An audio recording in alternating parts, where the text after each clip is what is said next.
for couple. I'm with Andy and my his wife Zaira.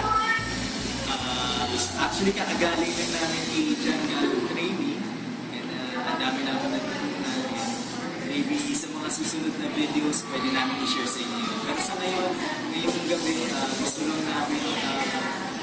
ko lang i-share sa inyo yung mga ginagawa namin this past 2 weeks tungkol sa attraction marketing and online marketing for our network marketing business.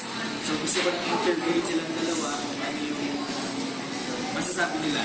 So ulo muna gusto ko tanongin sa inyo before ma-introduce yung online marketing at attraction marketing, ano yung mga ginagawa nyo ngayon? Ano yung mga na-experience or maybe results na nakuha nyo dati?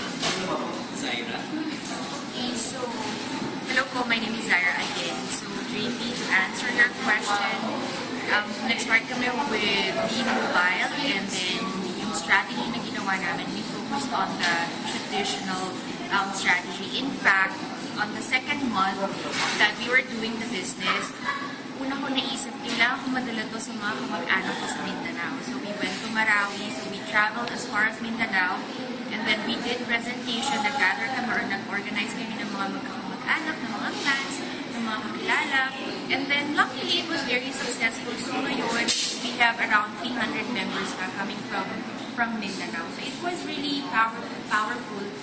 But of course, on the other side of the coin, like irony din, we're here in Manila, pero yung struggle natin, parang mas maraming negative dito, no? As compared sa parang mas marami yung, kung saan malayo, yun yung marami kaming active na members. Pero here in Manila, yun yung talagang nag-struggle kami because probably most people are close-minded, travel, very focused on their jobs. Okay. So, when we were introduced to online marketing, so it's through a good friend ni Andre, so we got the idea, hey, why don't we do this? So, we enrolled sa mentoring program niya, at dami namin natutunan, at dami ko, me personally na-realize ko, okay, so ang dami ko rin palang supply na nagawa before. Though it really helped me to boost confidence, and then mga members pa rin ako nakuha. Pero really, if you want, me personally, I don't know other side, but personally, if you really want to parang somehow make yourself more productive and effective, not minimize mo yung risk or yung gastos mo or yung time mo. So, ito yung sagot, yung online marketing. So, very thankful. Punta muna tayo sa kanyang asawa. Yan. Okay, so bro, simula nung nag-start tayo sa mga coaching program natin, ano yung mga natutunan mo? Na-realize mo ngayon? Simula nung ang online marketing sa dating ginagawa sa builder niya. Hello, Andre Let. Actually, yung pa rin, yung ina-apply namin is ay same pattern pa rin. Tuloy-tuloy pa rin yung ginagawa namin. The thing is, ang advantage kasi dito, once nalaman mo yung online marketing, online attraction marketing, yan. So mas malawak yung strategy. Hindi ka na nag-stick sa isang part.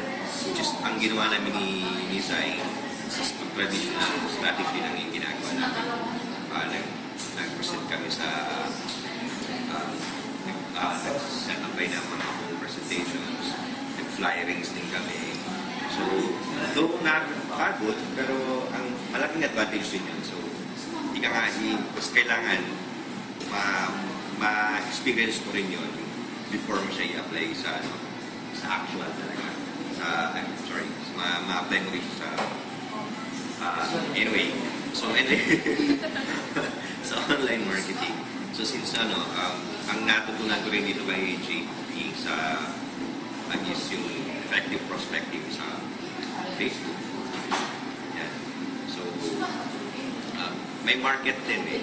So, ang ano dyan is kung kailan mo professionally mag-post ka ng mga results mo, ibang networkers yun ang ginagawa nila. So some, effective sa kanila yan. Pero sa ibang market, hindi siya effective. So tingin ka ni JP lang, paano yung proper na, paano mo i-market yung sarili mo. First, yung tingin is to value yourself. So, Tsaka just some, add something. Na-experience namin to, kami ni Ate, meron kaming home sa Rapol home, that's in Makati.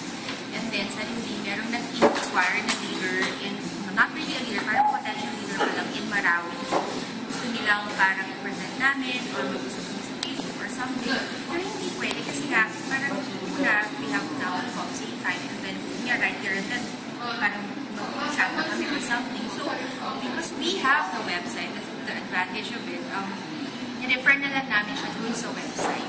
So, yung catch doon, we were doing our real-time presentation, pero at the same time, our website is doing the business presentation for us. Right? So, we are hitting two birds in one stone. kumbaga, sabay talaga. Sabay yung presentation at ma-maximize mo yung time. So, kung gusto mo mag-save, pwede rin yung mag-stick sa online marketing, pwede yun. Kung gusto mo talaga mag-save ng time and effort mo. Pero kung pwede mo naman pagsabay, pwede naman. Ang advantage naman ng online marketing is yung quality ng prospects mo. So, mostly ang nag-i-inquire sa'yo dyan, interested na sila. So, madali na ngayon i-close yung deal sa kanila. Pwede mo sila agad dali sa office. So, yung advantage. Unlike sa traditional or offline. Pero, okay, wala namang problema yan. Kung paano yung effective sa offline, no problem. Effective sa online, wala rin problema. Kahit pagsabay, much better. Pwede po mag-add? Yung isa rin effectivity na na-experience din namin personally with the online marketing. For instance, kasi when you talk to a person, so gagamitin mo, di ba, personal approach, one-on-one kayo. Yung mindsetting, yung conditioning, parang hindi agad nag-a-absorb mo kami ng tao. Parang, parang labas dito, magpapakinggan niya, pero hindi niya ipaput at heart. When in fact, if you have the online, you have your own website, andun lahat ng mindsetting mo, andun lahat ng conditioning mo. So that person is getting the idea in his own piece. Nare-realize yun ng mag-isa. Parang na-marinate na. Yes, na-marinate na. So hindi mo na siya masyadong putok. Hey, you have to realize this financial intelligence, time freedom, and all. Pero because of if you have your own website, ma-realize mo mag-isa, and then later on, that person will get back to you and say, Zaira, alam mo, ang ganda ng website mo, ang dami kong natutunan. Diba? First visit pala niya doon, ang dami niya nang natutunan. What if that person joined you? So guys, kasi ano lang, isa pang natutunan ko rin, ang shinare ni JP sa traction marketing is how to not face rejection. So yun ang pinaka-gusto ko sa lahat. So, share ko, pag nag-webinar na lang si JP, explain nila. Actually, okay lang. Yung sinasabi niya na how not to face rejections anymore, gusto ko lang linawin na you will be rejected pa rin. Ang kagandaan lang, hindi mo siya harap-harapan ng kita. No? Though yung rejections, okay yan. Actually, yan ang magpapatibay sa atin. But if there's a way naman, sabi nga ni Zaira kanina na habang may purpose sa person na real time, meron pa may purpose para sa kanya. Hindi magustuhan, scam niya, pyramid niya, so rejected. But hindi siya affected. Hindi niya alam na meron pa ng tao na nag-reject sa kanya. Ang isa pang gusto ko sabihin ng advantage, especially with Andre and Zaira, hindi ko na sila kailangan tanungin. Sinasagot na nila. Sinasagot na yung tanong. Sinasagot na nila. So, yun ang sobrang glad ako. Nagulat ako sa mga sinabi nila. Yun pala. Ngayon pala yung mga natutunan nila. So, guys, salamat. Salamat sa tiwala. And marami pa tayong matututunan. Actually, ako patuloy pa rin yung pag-invest ko sa